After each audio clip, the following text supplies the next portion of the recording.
बिस्मिल्लाहिर्रहमानिर्रहीम। कुरान करीम वल फुरकान हमीद के सूरह नसर उसका तर्जमा और तफसीर हम मुख्तसर पढ़ते हैं।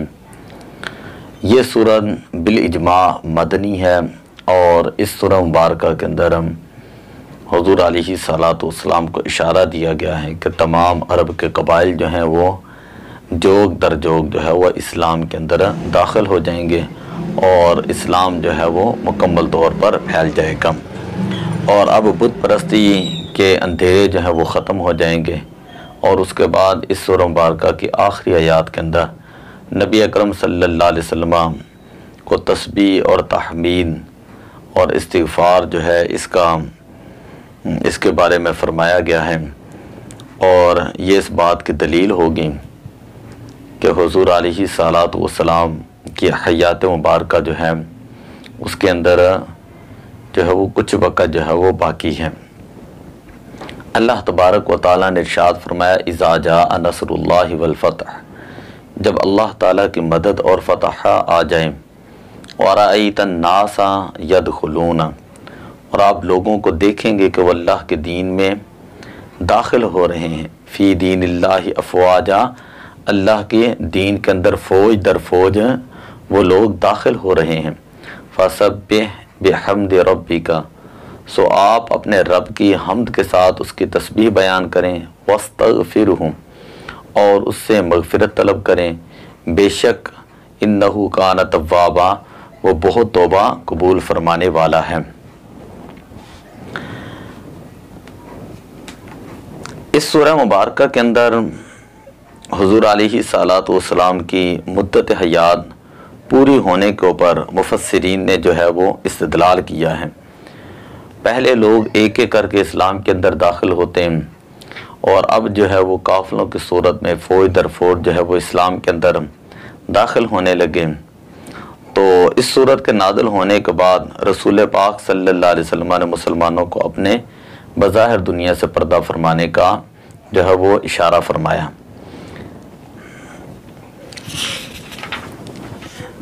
इसी तरह अल्लाह ताला ने नबी अकरम सल्लल्लाहु अलैहि वसल्लम की ज़िंदगी पूरे होने की कुछ अलामात हुज़ूर अलैहिस्सलातु वस्सलाम को बता दी थी। इन अलामात से आपने जान लिया था कि अब आपका वक्त जो है वो बज़ाहिर पूरा हो चुका है। जब लोग फ़ौज दर फ़ौज इस्लाम में दाखिल होने लगे तो गोया अब तबलीग इस्लाम में मुशक्क़त उठाने की ज़रूरत नहीं रही, तो आपने जान लिया कि अब आपकी ज़िंदगी पूरी हो गई है। तावीलात अहले सुन्ना जिल्द नंबर 10 के अंदर ये इशारा मौजूद है। नबी अकरम सल्लल्लाहु अलैहि वसल्लम की तस्बीह और तहमीद से क्या मुराद थी? हज़रत उम्मुल मोमिनीन अम्मा आयशा सिद्दीक़ा रज़ियल्लाहु ताला अन्हा बयान करती हैं कि हुज़ूर अलैहिस्सलातु वस्सलाम ये बहुत ज़्यादा कलिमात पढ़ा करते थे, सुबहानल्लाहि व बिहम्दिही, अस्तगफिरुल्लाह व अतूबु इलैहि। मैंने कहा, या रसूल अल्लाह सल्लल्लाहु अलैहि वसल्लम, मैं देखती हूँ कि आप ये बहुत ज़्यादा पढ़ते हैं, सुबहानल्लाहि व बिहम्दिही, अस्तगफिरुल्लाह व अतूबु इलैहि। तो आप सल्लल्लाहु अलैहि वसल्लम ने फरमाया, मुझे मेरे रब ने यह खबर दी है कि मैं अनकरीब अपनी उम्मत में एक अलामत देखूँगा, बस जब मैं वो अलामत देख लूँ तो मैं कसरत के साथ पढ़ूँ सुबहानल्लाहि व बिहम्दिही, अस्तगफिरुल्लाह व अतूबु इलैहि। बस बेशक मैंने वो अलामत देख ली है, और वो अलामत क्या है? इज़ा जाअ नस्रुल्लाहि वल फ़तह, के फ़तह से मुराद जो है वो फ़तह मक्का है। तो इसी तरह एक रिवायत के अंदर ये है कि इज़ा जाअ नस्रुल्लाह के बाद जब भी नबी अकरम सल्लल्लाहु अलैहि वसल्लम ने नमाज अदा की तो आपने ये पढ़ा, सुबहानका रब्बना व बिहम्दिका अल्लाहुम्मा इग़फिर ली, तू सुबहान है ए हमारे रब, और तेरी हम्द के साथ ए अल्लाह तू मेरी मग़फ़िरत फरमा। सही बुखारी हदीस नंबर 4967। हज़रत अब्दुल्लाह इब्न अब्बास रज़ियल्लाहु ताला अन्हु बयान करते हैं कि हज़रत उमर फ़ारूक रज़ियल्लाहु ताला अन्हु मुझे मशाइख़ बदर में दाखिल करते थे। इनमें से बाद मशाइख़ को ये नागवार होता था। उन्होंने कहा कि आप इनको हमारे दरमियान क्यों रखते हैं, हालांकि उनकी उम्र के बराबर तो हमारे बेटे हैं। हज़रत उमर रज़ियल्लाहु ताला ने फरमाया, ये इस हैसियत से है कि जिसका तुम्हें इल्म नहीं है। फिर एक दिन हज़रत उमर फ़ारूक रज़ियल्लाहु ताला ने इनको बुलाया और मशाइख बदर में दाखिल किया, और मेरा यही अंदाज़ा था कि आज हज़रत उमर फ़ारूक रदी अल्लाह ताला अन्हु इन पर मेरी हैसियत वाज़े करेंगे।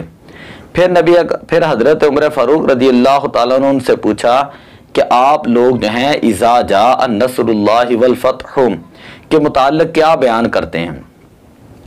इनमें से बाद ने यह कहा कि हमें यह हुक्म दिया गया है जब जंग में हमें फ़तह हासिल हो तो हम अल्लाह ताला की हम्द बयान करें, और जब हमें शिकस्त हो तो हम अल्लाह ताला से इस्तिग़फ़ार करें। बाज़ दूसरे मशाइख़ खामोश रहे, उन्होंने कोई जवाब न दिया। फिर हज़रत उमर फ़ारूक रदी अल्लाह ताला ने कहा कि ए इब्ने अब्बास, आपके नज़दीक इस सूरत की क्या यही तफसीर है? तो मैंने कहा नहीं। हज़रत उमर फ़ारूक रदी अल्लाह ताला ने पूछा फिर आप क्या कहते हैं, इज़ा जा नस्रुल्लाहि वल फ़त्ह की तफसीर के अंदर आप क्या कहते हैं? मैंने कहा कि इस सूरत में रसूल पाक सल्लल्लाहु अलैहि वसल्लम की वफ़ात का जिक्र है जो अल्लाह ताला ने आपको बता दी थी। इज़ा जा नस्रुल्लाहि वल फ़त्ह आपकी वफ़ात की अलामत थी। हज़रत उमर रदी अल्लाह ताला ने फरमाया कि इस सूरत के मुताल्लिक़ मुझे इससे ज़्यादा इल्म नहीं है जो आपने बतलाया है। बुखारी शरीफ हदीस नंबर 4970, तिरमिज़ी शरीफ के अंदर, मुस्नद इमाम अहमद पहली जिल्द के अंदर भी ये रिवायत मौजूद है। अब ज़रा तवज्जो के साथ ये समात फरमाएं कि नबी अकरम सल्लल्लाहु अलैहि वसल्लम जो कसरत के साथ इस्तिग़फ़ार करते उस पर अहादीस क्या हैं। हज़रत अबू हुरैरा रदी अल्लाह ताला अन्हु बयान करते हैं हुज़ूर अलैहिस्सलातु वस्सलाम ने फरमाया, अल्लाह की कसम बेशक मैं एक दिन में 70 मरतबा से ज़्यादा अल्लाह सुब्हानहु व तआला से मग़फ़िरत तलब करता हूँ और उसकी तरफ तौबा करता हूँ। बुखारी शरीफ हदीस नंबर 6307।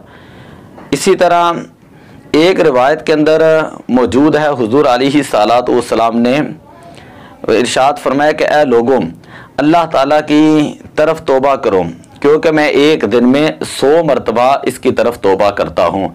सही मुस्लिम के अंदर ये रिवायत है, हदीस नंबर 2706 के अंदर ये हदीस है।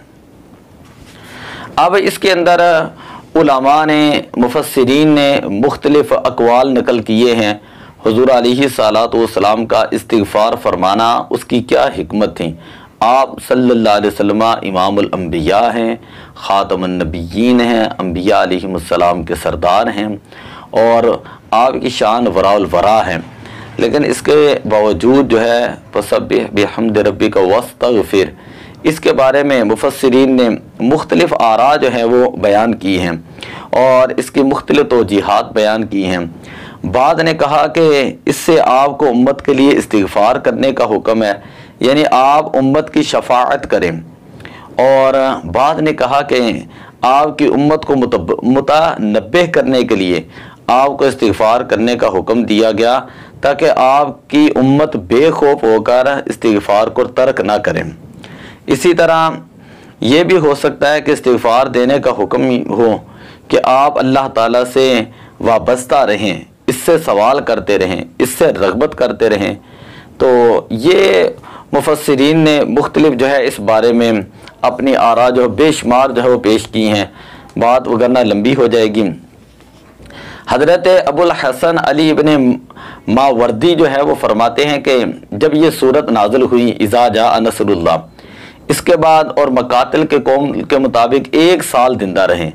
हज़रत अब्दुल्लाह इब्न अब्बास रज़ी अल्लाह तआला अन्हु के कौल के मुताबिक आप 2 साल तक जो है वो ज़िंदा रहें और उससे अगले साल रसूल पाक सल्लल्लाहु अलैहि वसल्लम ने हज किया। फिर ये आयत करीमा नाज़िल हुई, अल यौमा अकमलतु लकुम दीनकुम, आज हमने तुम्हारे लिए, आज मैंने तुम्हारे लिए तुम्हारा दीन मुकम्मल कर दिया। फिर उसके 80 दिन गुजरे, उसके 80 दिन के बाद जो है आप ज़िंदा रहे, 80 दिन तक जो है वो आप ज़िंदा रहें। ये आयत करीमा जब नाज़िल हुई, फिर ये आयत करीमा नाज़िल हुई, लक़द जाअकुम रसूलुम मिन अनफुसिकुम, बेशक तुम्हारे पास तुम ही में से एक अजीम रसूल आ गए। इसके बाद आप 35 दिन जो है वो ज़िंदा रहे और फिर उसके बाद ये आयत करीमा नाज़िल हुई, वत्तक़ू यौमन तुरजाऊन फ़ीही इलल्लाह, उस दिन से डरो जिस दिन तुम सब अल्लाह की तरफ लौटाए जाओगे। मकातिल ने कहा कि इसके बाद आप 7 दिन जिंदा रहे। तो हज़रत अब्दुल्लाह इब्न उमर रज़ी अल्लाह तआला अन्हु की हदीस पाक के अंदर ये सारी बातें तफसील के साथ हैं कि सूरह नसर जो है वो मिना में हज्जतुल विदा के मौका पर नाजिल हुई। फिर उसके बाद ये आयत करीमा नाज़िल हुई अल यौमा अकमलतु लकुम दीनकुम, सूरह माइदा है और उसकी तीसरी आयत है। इसके बाद आप 80 दिन जो है वो जिंदा रहें। फिर ये आयत करीमा नाज़िल हुई जो इसके बाद आप जो है यानी आयत कलाला सूरह निसा आयत नंबर 176 नाज़िल हुई। इसके बाद आप 50 दिन जिंदा रहें। फिर यह आयत करीमा नाज़िल हुई लक़द जाअकुम रसूलुम बिन अनफुसिकुम। इसके बाद नबी अकरम सल्लल्लाहु अलैहि वसल्लम 35 दिन जिंदा रहें। फिर उसके बाद ये आया मुबारक नाज़िल हुई वत्तकू यौमन तुरजाऊन फीही इलल्लाह, सूरह बकरा है और आयत नंबर 281 है। इसके बाद आप 21 दिन जो है वो जिंदा रहें। मकातिल ने कहा कि इसके बाद आप 7 दिन जिंदा रहें। अल जामिउ लि अहकामिल कुरान जुज़ नंबर 20 सफ़ा नंबर 208। तो ये है सूरह नसर जो हमने आज पढ़ी और उसकी हमने मुख्तसर तफसीर पढ़ी और उसका हमने मुख्तसर जो है वो तर्जुमा पढ़ा। इज़ा जाअ नस्रुल्लाहि वल फतह, जब अल्लाह ताला की मदद और फतह आ जाए, वराईत अन्नासा, आप देखेंगे लोगों को, यदखुलूना, वो दाखिल हो रहे हैं, फी दीनिल्लाहि अफ़वाजा, अल्लाह ताला के दीन के अंदर फौज दर फौज। फसब्बिह बिहम्दि रब्बिका, आप अपने रब की हम्द के साथ उसकी तस्बीह बयान करें। वस्तगफिरहु, और उससे मगफिरत तलब करें। इन्नहु कान तव्वाबा, बेशक वो बहुत तौबा कबूल फरमाने वाला है। तो दुआ है कि अल्लाह तबारक व तआला हमें कुरान करीम का फ़हम अता फरमाए। तो अस्सलातु वस्सलामु अलैका या रसूल अल्लाह व अला आलिका व अस्हाबिका या हबीब अल्लाह।